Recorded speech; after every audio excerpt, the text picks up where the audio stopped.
çështja më madhore në fenë e Allahut subhanahu wa taala, pa diskutim, ose fatvaja më të rëndave, më të vështirave në fenë e Allahut subhanahu wa taala është me nxjerr njeriu për feje. Me thonë, filoni është kafir. Atëre njeriu nuk nxirret për feje me dyshime. Nuk ka mundësi me thonë, ne dyshojmë që e ka bërë një vepër për të kufrit dhe ajo është kafir. Nga se kur nxirret njeriu për feje, po të ketë ligj të zbatueshëm sheriatik, pasojat për të janë fatale. Nëse nxirret i jepet një vendim se filoni është kafir, pasojat për të në sheriatin e Allahut subhanahu wa taala të zbatueshëm në vend janë fatale. Nëse njeriu të cilin e nxjerr për feje nuk ke argumente, qysh e nxjerr njeriu për feje pa argumente?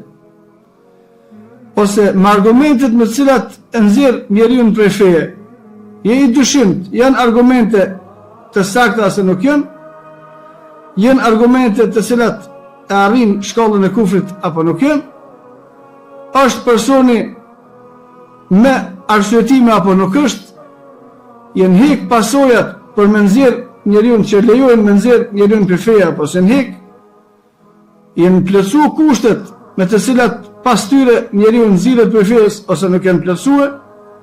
Atëherë gjithë secili që e nxjerr dikën personal prej feje, duhet me qenë i gatshëm, ose të me ja bëni pyetje. A je i gatshëm me bë mallkim që ai nëse nuk është kafir, për cilin po thuhet ti, mallkimi e Allahut subhanahu wa taala qof mbi ty. Edhe shifsi se njerëzit me ignorancë të niveleve të larta, pastaj nuk janë të aftë as edhe për një që nxjerrin për feje me bë mallkim para Allahut subhanahu wa taala që nëse ai nuk është kafir, për cilën ne po thojmë se është kafir, atëherë mallkimi i Allahut qof mbi ne, fëmijët e tonë dhe gratë e tonë. E mos folmi për tekfirin që ja bën dietarëve, njerëzve të cilët kanë kontribuar në përhapjen e fjalës së Allahut dhe fjalës së pejgamberit sallallahu alaihi wasallam. Atëherë sa falni poshtë përpjet, sa shkruani e rrenin nëpër interneta, sa e akuzoni grupin e ndihmuar me shpëtum, sa e akuzoni ato, sa bëni ato, sa nxjerrni bife ato, sa bëni bidatxhi ato, sa bëni ato, shumë thjesht. Por që to që i falni, a jeni të gatshëm me lyp mallkimin e Allahut subhanahu wa taala, nëse nuk është çështja ashtu shpëthuni ju. Edhe nëse nuk përgjigjen, normal ata janë fytyra prej fytyrave të munafikëve. Pastaj ata të cilët e bojnë këtë sfidë duhet me ditë se dënimi i Allahut subhanahu wa taala është i vështirë. Edhe kushdo që e shtin punën me Allahun subhanahu wa taala duhet me ditë se ka me marr pasoja. Kushdo që e sfidon veten me Allahun, se Allahu subhanahu wa taala është ai i cili ka vendosur rregullat se çish duhet më kon besimi. Allahu subhanahu wa taala është ai i cili ka vendosur rregullat se kur del njeriu nga feja. Allahu subhanahu wa taala është ai që ka vendosur rregullat kur hyn njeriu në fe. Allahu subhanahu wa taala është ai i cili ka vendosur cili është grupi ndihmuar i shpëtuar. Allahu subhanahu wa taala është ai që ka vendosur se çish janë pasuesit e Muhamedit sallallahu alaihi wasallam, cilat janë cilësitë e tyre. Allah ka vendosur ose në librin e tij ose nëpërmjet të dërguarit të tij Muhamedit sallallahu alaihi wasallam, dhe ajo është vahi për shkak se pejgamberi sallallahu alaihi wasallam nuk fliste nga menja vet, por e thoshte Allahu subhanahu wa taala me fol. Atëherë kushdo që sjell ndryshe asaj që ka qenë ehli sunetit prej kohës së sahabëve deri në kohët e sotme, urdhoni. Ne jemi të gatshëm, edhe ju nëse jeni të gatshëm. Nëse jo, nalni marrinat, nalni budallakinat. Nëse jo, që si i gatshëm me sfidu vetën te Allahu. Për çështjet e besimit tënd, për çështjet e mashtrimeve tua, për çështjet e devimeve tua, për çështjet e kuota, si a janë gjendje, a ki fe për në me qëta?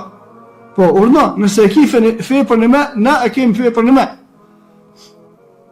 për të gjitha çështjet. Për të gjitha çështjet të cilat janë bëhet muhabet rreth tyre se janë të vërteta ose nuk janë. Për shembull, për tyre e përmend milionja namazit, është kufër apo s'është? Ne besojmë se është. Kushdo që mendon që s'është në turnat. Për shembull, çështja e nikabit, ne besojmë që është farz, kush mendon që s'është në turnat. Çështja e mjekrës, që s'lejohet me shkurtuar më tepër sa 2 grusht, ne mendojmë që është haram, kush mendon ndryshe urdhëni. Dhe çështje të tjera të gjitha që i ka përcjell Suneti i pejgamberit sallallahu alaihi wasallam dhe mi e dhon drejtën dikujt me vendos çka është halal dhe çka është haram, me plot të çështje të cilat ne i dimë dhe i besojmë, ne jemi të gatshëm. Kush është ndryshe, urdhoni. Çështjet e tekfirit, moni mos rinë në gjëna me njerëzit. Mos folni me atë që s'keni dituri. Mos bëni fesad mes në muslimanëve. Çështjet e akuzës grupeve të cilët punojnë për me qenë fjallë Allah subhanahu wa ta'ala ma larta, atina që ka pas drejt, atina që s'ka pas drejt, të gjitha. Ne nuk kemi kur gjë në fejnë Allah subhanahu wa ta'ala, dishka që e kemi më sheft. S'ka më sheft kur gjëjq, gjithë shka është e hapur. As një çështje fetare, nuk është që ne besojmë për veti që ashtu, ama njerëzve nuk e kallëzojmë. Se ekziston? Të njerëz ekziston? Të gjitha janë të hapuna të ditura. Nëse mendoni që s'është ashtu urdhoni, ja ku sfida. Inna hadha lahu al-qasasul haqq. Se tregimi i se pse kemi këtë siguri. Kjo është interesant me ditë. Pse e kena këtë siguri? Për shkak se këto që i lexojmë janë të vërteta, veç për çata.